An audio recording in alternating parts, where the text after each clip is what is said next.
Laure. Bonjour. Merci de cette interview Je t'en prie. que tu m'as accordée.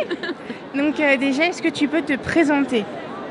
Je m'appelle donc Laure Lapeg, je suis la dirigeante et la fondatrice de Book & Series, comme mon logo l'indique. Je suis en fait auteure depuis 2011, auteure indépendante, et je suis aussi consultante en stratégie de marque, en communication. Et j'ai allié mes deux passions, pour la communication et pour l'écriture, depuis 2014 avec mon site Book & Series, puisqu'en fait j'y fais la promotion des auteurs indépendants et je leur apprends à communiquer et à se promouvoir sur le net en attendant ou au lieu de trouver une maison d'édition selon ce qu'ils préfèrent.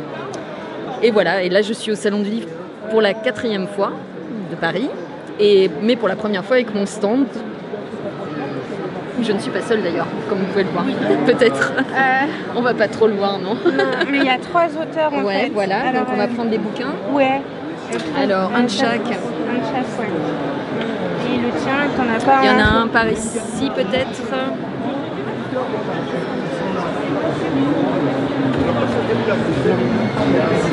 C'est du direct, hein. Voilà. Alors voilà. C'est du direct. C'est du direct. Alors. On aurait dû prendre.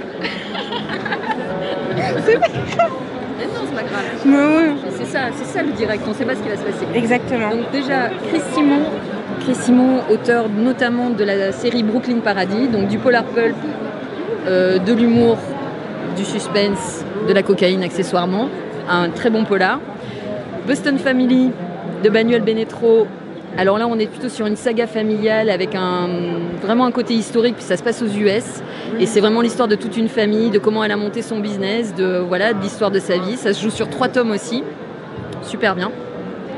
Et là, bon, je vous en prends un au hasard. C'est un de mes romans. Moi, j'en ai écrit 5. Donc moi, j'écris du polar, du suspense. Aujourd'hui, le prochain va sortir dans un mois, donc j'ai pas un bébé tout frais. Le dernier date d'il y a 1 an.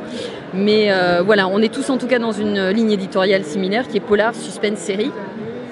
Et qui est la ligne éditoriale de Book & Series pour les auteurs que je publie en épisode. D'accord. Voilà. Est-ce que tu peux nous expliquer concrètement ce que c'est vraiment le concept de Book & Series alors? Alors à l'origine, Book & Series, et c'est toujours le cas, l'idée c'était de faire découvrir des auteurs indépendants que je sélectionne, c'est-à-dire de la bonne auto-édition, c'est-à-dire de l'auto-édition bien construite, corrigée, bien mise en page et au niveau de l'édition, on va dire, en épisode.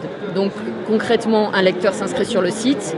Il va recevoir des épisodes d'un bouquin que j'ai choisi, sélectionné, et à la fin de il les lit en streaming chaque semaine, et à la fin de chaque épisode, il a un lien d'achat s'il ne veut pas attendre l'épisode suivant pour acheter le livre. Alors ça, je publie 3 auteurs par an à peu près, et il n'y a pas que la publication, c'est-à-dire que je capte des blogueurs, je fais un plan de com, je fais même des soirées Book & Series où j'invite à dédicacer, donc c'est vraiment, je dirais, un travail d'éditeur presque. Ça, c'est un travail que je fais complètement bénévolement. Et c'est en faisant ce travail-là que des auteurs sont venus vers moi en me disant « mais on voudrait faire la même chose, comment on fait pour être sur le site ?» Bon, j'aurais dit je peux pas éditer aujourd'hui, en tout cas c'est pas le cas de tous les auteurs, surtout pas gratuitement, quand même que je vive. Donc du coup, je me suis dit par contre, il y a un vrai besoin, c'est que l'auteur aujourd'hui, il sait pas faire ce boulot-là, personne lui apprend s'il n'a pas d'éditeur.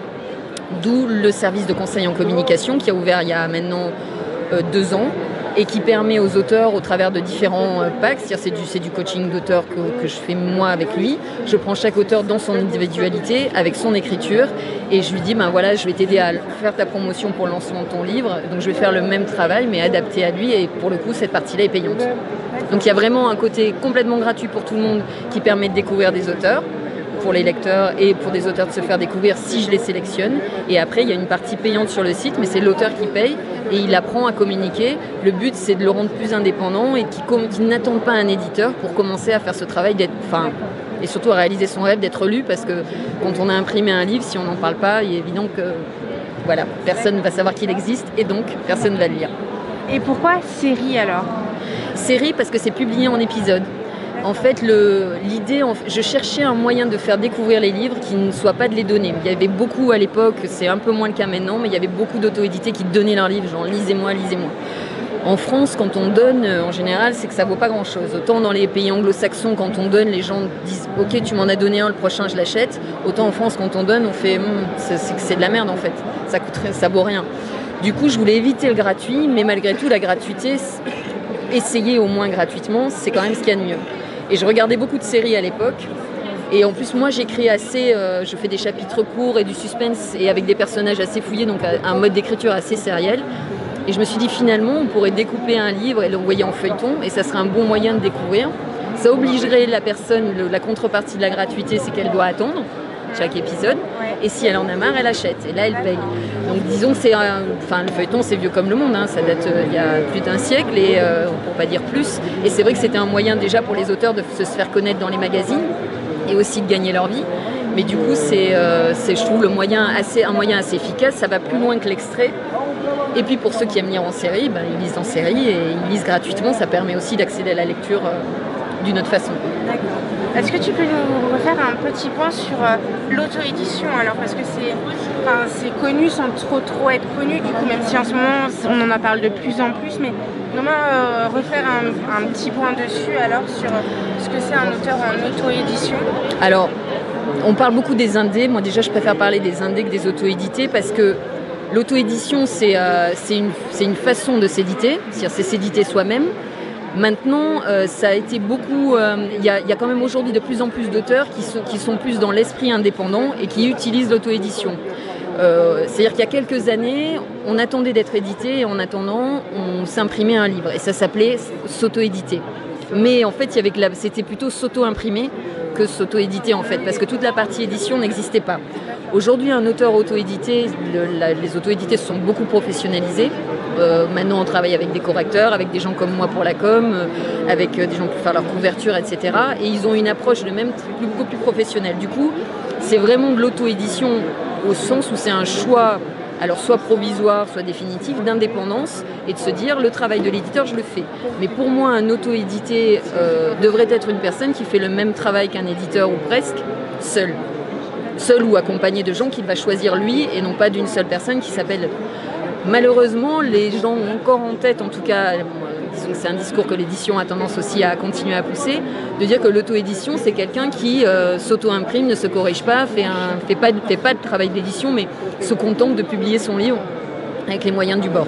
Il y en a, je ne dis pas que ça n'existe pas, mais je dis qu'il y a une grosse partie maintenant des auteurs indépendants auto-édités qui font un vrai travail d'auto-édition. Nous trois, on en est la preuve vivante. On a un salon, on a un stand, on a des communiqués de presse, on a investi, à la fois ici et à la fois autour de notre écriture.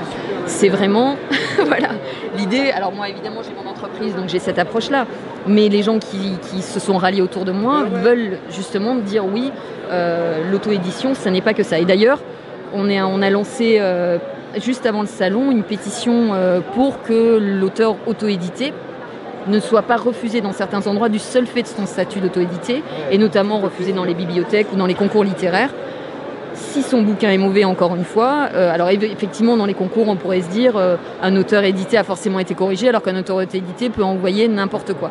Effectivement, en même temps on ouvre 2 pages, on s'aperçoit assez vite du niveau d'un livre. En tout cas, l'idée c'est de se dire, un auteur auto-édité aujourd'hui, quand il fait le même travail qu'un auteur édité, c'est-à-dire tout le travail d'édition, il n'y a pas de raison qu'il soit traité différemment. Donc en ce sens-là, ça a évolué. Moi, quand je suis arrivée il y a 4 ans, l'auto-édition, c'était de l'auto-impression. C'est d'ailleurs pour ça que j'ai créé le service Book & Series, c'est que vraiment, je me suis dit, personne ne s'occupe en fait de la promotion des auteurs indépendants, à part certains qui savaient un peu le faire. Mais voilà, alors que là, maintenant, ça commence vraiment à être une prise de conscience de se dire, si on ne communique pas, on ne sera jamais lu. Oui, mais moi, je le vends grâce à Facebook. Voilà. Tu as des conseils alors du coup pour les jeunes auteurs qui s'auto-éditent, enfin qui s'auto-éditent. Est-ce que tu aurais des conseils de base sur comment ils font, parce que c'est vrai que c'est un milieu un peu fermé quand même, le livre. Alors déjà, le milieu des auto-édités est très collaboratif. Alors certes, il y en a toujours qui se tirent dans les pattes comme partout, mais on a quand même une communauté qui s'entraide beaucoup. Là, ici, nous, sur le stand, on donne des conférences où on partage l'expérience d'auteurs qui soit ont maintenant une maison d'édition, soit qui font des audiolivres. Enfin, l'idée est d'accéder à l'information, d'accéder à des gens comme moi qui vont donner les étapes. Disons, si j'avais un conseil à donner, c'est de dire d'abord, soyez clair avec vous-même. Qu'est-ce que vous voulez faire de votre livre? Est-ce que vous voulez le vendre ou est-ce que vous voulez le donner à votre grand-mère? Les deux sont respectables, mais dans ces cas-là, il n'y a pas la même nécessité à devenir. Si vous voulez juste imprimer un livre et l'offrir à Noël, s'il a des fautes, s'il n'est pas nickel, on s'en fout. Si vous voulez aller voir un libraire demain, ayez bien conscience que vous allez voir un libraire, c'est un professionnel. Positionnez-vous en professionnel. Donc bien savoir ce qu'on veut au départ et savoir que si on veut accéder à un niveau de professionnalisme, soit on apprend à tout faire et on a beaucoup de temps, soit il faut peut-être s'entourer. Donc commencer à aller chercher à droite à gauche, notamment ici, des gens qui pourraient nous aider, soit si on n'est pas très bon, mettons qu'on n'a pas de gens qui pourraient nous corriger, trouver un correcteur, commencer à se renseigner, commencer à regarder qui peut faire une couverture propre, où est-ce qu'on s'imprime, la qualité des livres, enfin, commencer vraiment à se dire dans les différentes étapes d'édition et de diffusion, est-ce que je sais tout faire tout seul, à un bon niveau ou pas? Et là, commencer à s'entourer. Mais au départ, le plus important, encore une fois, savoir ce qu'on veut faire de son livre. Aujourd'hui, on a l'impression que tous les auteurs, parfois, veulent vendre leurs livres et devenir des best-sellers. Je pense que c'est pas vrai. Moi, j'ai tous les jours des auteurs avec qui je travaille qui veulent juste bien faire leur boulot et avoir un beau livre pour... Enfin, ils en vendent un, ils en vendent 10, mais ils disent au moins... Si je le vends, j'ai pas honte. Et moi-même, quand j'ai commencé, je pensais pas vendre ce que j'ai vendu aujourd'hui, mais il était hors de question que je vende un livre qui ne soit pas nickel. Il en était hors de question par respect pour le lecteur. Donc pensez à respecter le lecteur. Si demain vous achetez un pantalon et que vous l'ouvrez de la poche, il est troué, dégueulasse et pas à votre taille, vous allez faire ben zut, je l'ai quand même payé le prix d'un pantalon. Réfléchir toute façon, juste basiquement quoi. C'est pas parce qu'on est si on veut faire un livre pour la kermesse, on fait un livre pour la kermesse. Mais il faut se le dire. Que ça ne sera pas vendu à quelqu'un qu'on ne connaît pas ou en librairie. Moi, je voulais juste te dire, pour ceux-ci, cette interview est diffusée avant la fin du salon, on est stand C62. Si l'interview n'est pas diffusée avant la fin du salon, parce que cette dame a beaucoup de travail, vous pouvez me retrouver sur bookandseries.fr. Vous pouvez retrouver du coup dans la librairie Book & Series tous les auteurs dont on a parlé, les 2 auteurs qui sont là, et bien d'autres. Et puis faites passer le mot. Et puis merci à tous. Voilà, merci, je vous mettrai les liens en barre d'infos de toute façon. Donc merci à tous et puis à bientôt. Merci à toi pour cette interview. Bisous.